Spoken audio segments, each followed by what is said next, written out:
السلام علیکم ورحمت الله وبرکاته. زم رضوان الله نورانی او تاسو ګورئ نورانی سټوډیو یوټیوب چینل. دوستانو کلاس نمبر 2 دی د اډاب اډیشن CS6 شپږم نمبر ورژن.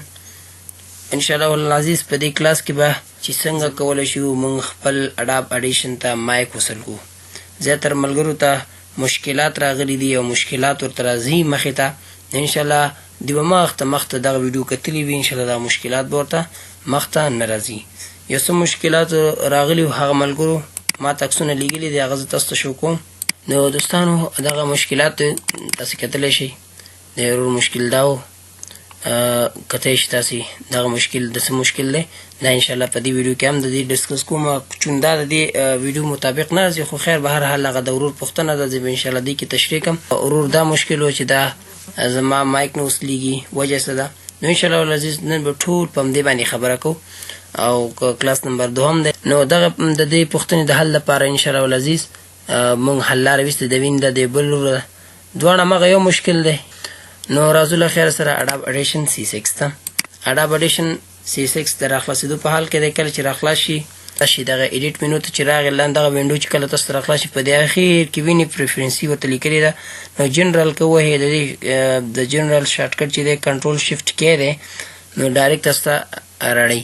نو دا وایم چې ټوله صفحه مونږ ته راشي. دغه وینډو مونږ ته چې کله راښکاره شوه، زمونږ کار د نور سره نه دی، زمونږ فقط سمپل کار. دغه ما نور په ویډیوګانو کې تشریح کړي هم دي، په دې باندې ما ویډیوګانې کړي دي، مخکې ویډیوګانې شته. خو خیر د ستاسې د یادوري دپاره تاسو به دوستانو آډیو هارډویر ته راشئ.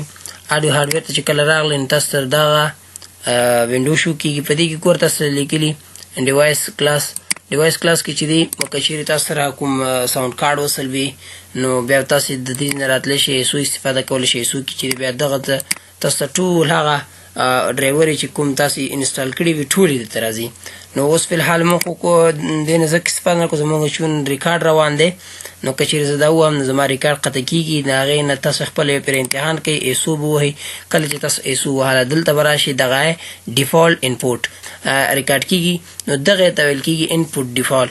نو دغه د مایک سټینګ له دې څخه کېږي. نو تاسو چې کله هلته SO انتخاب کړه، نو SO کې چې کله انتخاب کې دغلته انپوټ ته به راشي. په انپوټ کې به دغه ساوند کارډ هغه انتخاب کړي، د انپوټ سیټینګ. کله چې هغه انتخاب کو بیا د آوټپوټ دپاره چې ستاسې په دې ساوند کارډ کې اواز بیرون ډیګو ته وځي، نو بیا د آوټپوټ څخه استفاده وکړئ. د نور څه کلاک دی، ماسټر کلاک کې هم همدغسې آوټپوټ انپوټ دلته هم شته دی، یعنې ان آوټ. نو دلته هم تاسې آوټ به انتخاب کړئ. دلته ما ان په دې خاطر کړی چې زما د داخل د کمپیوټر کوم اواز چې دی هغه بیرته داخل که چیرې یو شی اپلی کوم، نو داخل د کمپیوټر په سکرین ریکارډ کې به ډایرکټ راځي ماته. نو دې لپاره ما دا ان کړی دی او د نور سره بیخي کار مه لري. دا و د دې سیټینګ. که چیرې بیا د دې څخه دا حل نه شو، احیانا حل نه شو، د ما اوس ګوره دا زما مشکل انشاءالله نشته دی. دا ګوره زما ریکارډ روان دی، بلې ویني. نو که چیرې دا ستاسې ریکارډ دا نه شو راتلی، نو بیا به تاسو دې ته راشي، دغه ویني دلته دغلته. که چیرې نه راته دلته به راشي، دا وینډو به کلیک کړي، کنټرول پینل به راخلاص کړي. صحیح شو. کنټرول پینل چې کله تاسې راخلاص کو، دلته به راشئ. په بخښنې سره زه تاسو ته غټ کړم. نو دغه صفحه ته کله دلته راغی، تاسو به دلته ډایرکټ راشي ساوند ته.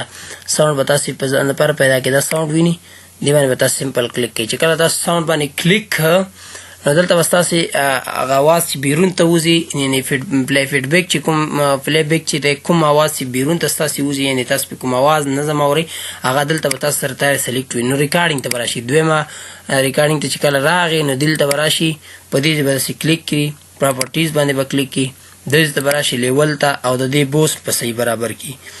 دا ځای کې چې کله دا تاسو برابر که اډوانس ته به راشي. په اډوانس کې به دغه اډوانس کې د ډیفالټ فارمیټ چې دی دلته ګوره 2 چینل 14 بیټ 48,000 مطلب ما انتخاب کړی دی. دغه دلته کې نور هم شته دی، خو ما پکې دغه سیټینګ انتخاب کړی. ته به هم دا سیټینګ دلته ریکارډ کې هم انتخاب کړي، پلی بیک کې به هم انتخاب کړي.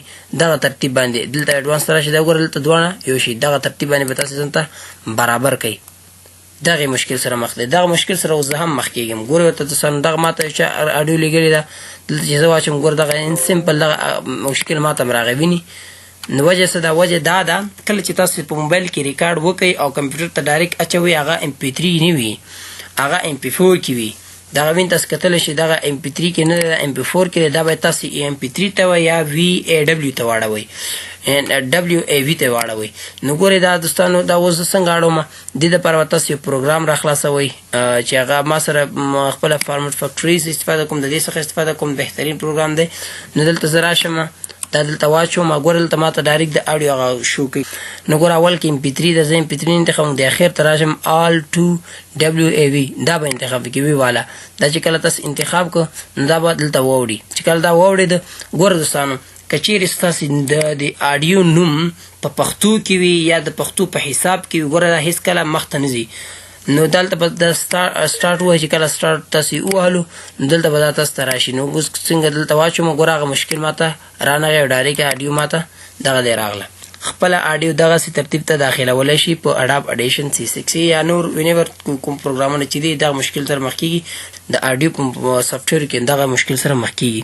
چې MP3 د MP4 ساوند هغه کې نه قبلوي نو کوشش کوئ چې ځان سره فارمټ فکټوري انسټال کړئ یا ځان سره نور داسې پروګرامونه دي چې هغه انسټال کړئ او دلته یې راوړئ تاسو اډاب اډیشن ته به انتقال کړئ هیله ده چې دا ستاسو دواړه پوښتنې په دې ویډیو کې حل شوي وي الاخر سره زه په راتلونکي ویډیو کې به انشاءالله د دې نه ښکلی کلاس وي دریم ویډیو کې نو کوشش کوئ چې ملګري را دعوت کړي او دغه زموږ چینل سبسکرایب کوئ تر نور ملګري هم ورسوئ اوس ما دله راکړئ اجازت د لوی الله په امان